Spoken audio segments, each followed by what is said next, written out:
want to ask you some general questions about jiu-jitsu, and then I want to start talking about business and leadership a little bit more specifically. But so you started a studio in Houston, but not, the one we're in right now is not the one you started. It's essentially about twice, No. 3 times as big, something like that. So I started in 2010.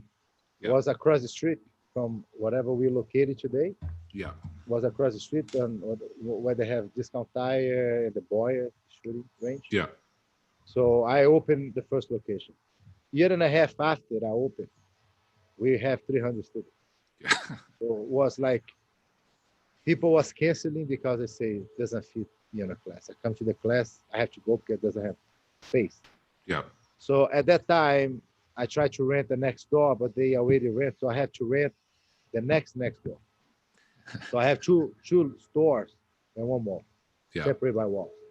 And how big is the current gym? 10,000 square feet. 10,000, and plus you've got a Muay Thai studio. You've got phenomenal facilities. By the way, every single time I walk in, I get to see Arizu, who's been with you for pretty much the whole time, right? Yeah. So when you walk in, and I want to let's talk a little bit about jiu-jitsu in general, because I want to tell you a little bit about my perspective as a 47 and a half year. I'm 48 now, but when I started, I was 47 and a half, and it was something I'd been wanting to try for a long time. I was, like I said, I was a college basketball player and always tried to stay in fairly decent shape. But I got to be honest with you, man. And I also like to think that I'm pretty tough, but I was intimidated when I walked in there. I didn't know anybody. I see you, I see Pedro, I see Bruno, I see Kev, I see all these super, super tough looking guys and girls. And I'm like thinking to myself, am I going to just go in there and just get my ass kicked for 6 or 7 months and just get the shit beat out of me? I mean, I didn't know what to expect. And the bottom line is it's not like that at all. Matter of fact, it's the opposite of that. Like, the people that I train with are some of the best quality, nicest people I have ever met in my life. But talk a little bit, Ulpiano, about what you would tell somebody that doesn't have any experience with jiu-jitsu or martial arts, who might be intimidated by coming into a studio with a bunch of really tough, great athletes, and might be afraid. Like, what kind of advice would you give them about that? First of all, we are not karate studios, so we don't punch and kick. Yeah. You don't have to be a warrior because you're not going to get punched. You're supposed to be, don't leave here with any bruises or black eyes. Okay? Yeah.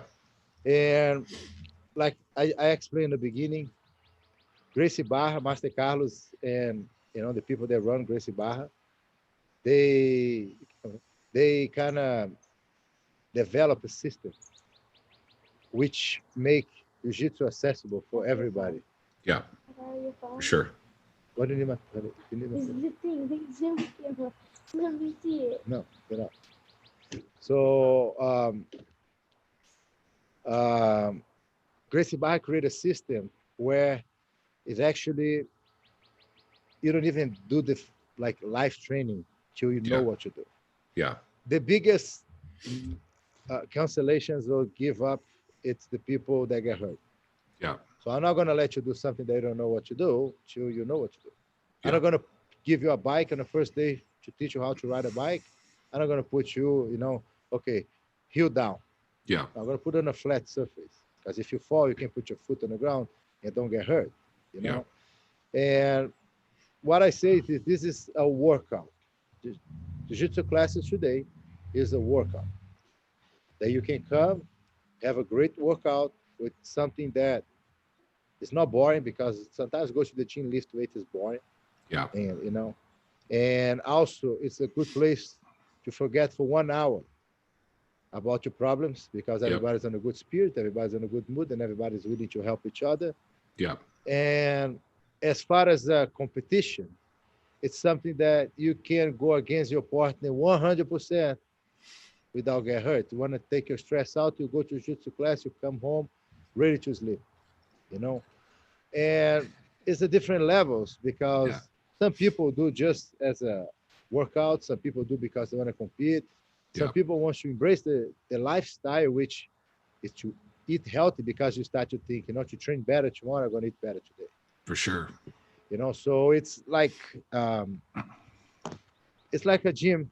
Today I'm going to say jiu-jitsu school can be a gym, not all of them, but those ones that have good programs is a facility that you go right there to get in good shape. Yep. And then you learn some skills in self-defense. And if you like of a challenge, it's something that you're gonna find love, It's an incredible experience for a lot of reasons. I don't know if you know this, but when I first started, I had a bad shoulder injury. And it wasn't from jiu-jitsu. I had it before I came in. I couldn't do one push-up, not one push-up for 6 months because my shoulder, my rotator cuff was all jacked up. But I trained anyway. And the thing that I think maybe I didn't realize, and people that aren't familiar with jiu-jitsu don't realize, is you can work around injuries. I mean, there's a way to train. You don't have to go 110% every single time. If you've got a knee injury or shoulder injury or something, you can ease up a little bit, or you can try to do moves and techniques that maybe don't require the use of your shoulder or whatever. But I think what I'm hearing you say, Ulpiano, is the idea that this is like you go in there and people are punching and kicking each other is just not true. I mean, it really is a great workout and kind of more of a team building experience. Let me ask you this question. What would you tell, because the other thing that I didn't realize, which I think is super cool, is I walk into these classes and there's you have 50 kids that are like 4 years to 8 years old, and they're taking classes and they're having a blast. And then I train with, you have people in your school that are in their,